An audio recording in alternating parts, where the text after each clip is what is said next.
খুব সিম্পল। রাজাগোপাল বাবু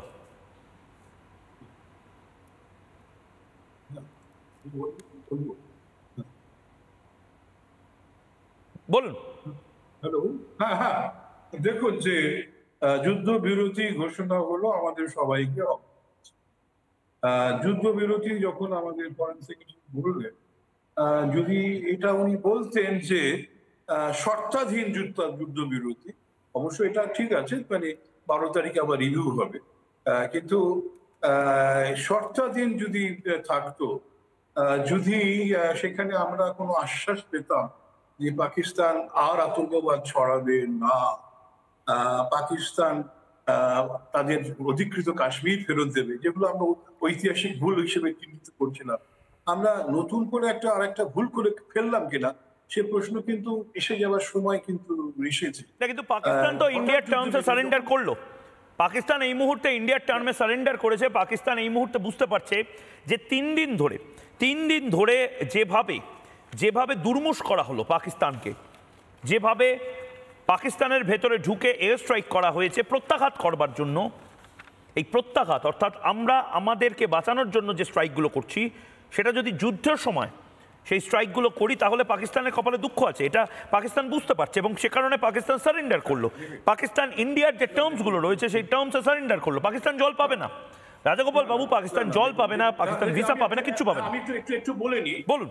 একটু বলে নিই, হচ্ছে যে জায়গায় যাচ্ছিল ওরা কিন্তু সেনা মানে সীমান্তে নিয়ে আসছিল, ফরওয়ার্ড মার্চিং অফ ওদের চলতে শুরু হয়ে। তো আমাদের এখানে একটা মনে হচ্ছিল বুঝি এই সময় বালুচিরা কিন্তু আরো বিদ্রোহটাকে তীব্র করতে পারে, বালুচিদের স্বাধীনতাটা হয়তো অনেকটাই এগিয়ে আসবে, কিন্তু এখন যদি যুদ্ধবিরতি নামক যে সিদ্ধান্তটা জানানো, তাহলে তো সেনা আবার বালুচিদের আক্রমণের জায়গায় ফেরত চলে যাবে। বালুচিদের আক্রমণ করলে আমাদের তো কিছু বলার থাকে না, যতটা যে পাকিস্তান বিভক্ত হবার, দ্বিখণ্ডিত হবার যে সুযোগটা এসেছিল সেটা তো অনেকটা কষ্ট। আমরা জানি না যুদ্ধবিরতিতে কি সিদ্ধান্ত হয়েছে, এখন আমরা জানি না। পাকিস্তান বলছে যে জল বন্ধ করাটা যুদ্ধের সামনে, তো যুদ্ধবিরতি মানে কি জল ফেরত দেওয়া, সেটা কিছুই আমাদের জানানি, শর্তটা কি এখনো আমরা জানাইনি।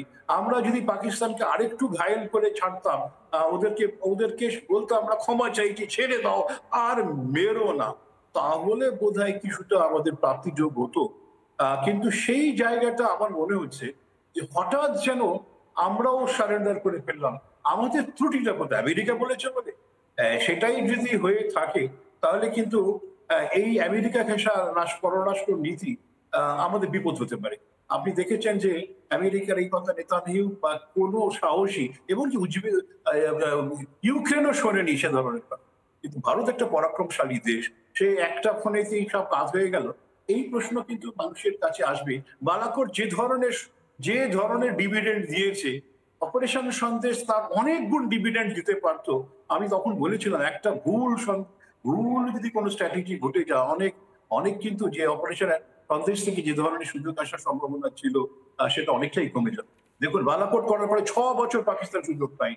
আমি জানি না অপারেশন সন্দেশ থেকে সেই সুযোগটা ছিল, হঠাৎ যুদ্ধবিরতি বোধহয় পাকিস্তানকে তার পুরনো মোডে ফিরিয়ে আনতে পারবে। আমেরিকা পাকিস্তানকে ব্যবহার করেছে, আমেরিকা পাকিস্তানকে চায়, যখন চীনের বিরুদ্ধে দরকার পাকিস্তানকে ব্যবহার করেছে, আফগানের তালিবানদের বিরুদ্ধে দরকার পাকিস্তানকে ব্যবহার করেছে, ভারতের বিরুদ্ধে ব্যবহার করেছে। আমেরিকা পাকিস্তানকে আবার নানান কাজে ব্যবহার করতে চায়। তাই আমেরিকা যখন আহ্বান করেছে, পাকিস্তান যখন আহ্বান করেছে, আমেরিকা তাই পাকিস্তানের দিকেই গেছে। ভারতের স্বার্থ, ঠিক আছে, আমরা বলিষ্ঠ, একমাত্র বলিষ্ঠ মানুষই ক্ষমা যেগুলো করতে পারে, ঠিক আছে, সেগুলো আমি মেনে নিচ্ছি, কিন্তু শর্তটা যদি আমাদের কাছে থাকতো, আমাদের স্বার্থে পাকিস্তান সারেন্ডার করেছে, তাহলে বোধহয় আমাদের বীরত্ব কিছুটা প্রকাশ পেত। হ্যাঁ, নানা ধরনের কন্টেন্ট দেখার জন্য লাইক করুন, শেয়ার করুন আমাদের ফেসবুক পেজ, সাবস্ক্রাইব করুন আমাদের ইউটিউব চ্যানেল। পাশাপাশি অন্যান্য ব্রেকিং নিউজের জন্য অবশ্যই চোখ রাখুন রিপাবলিক বাংলায়।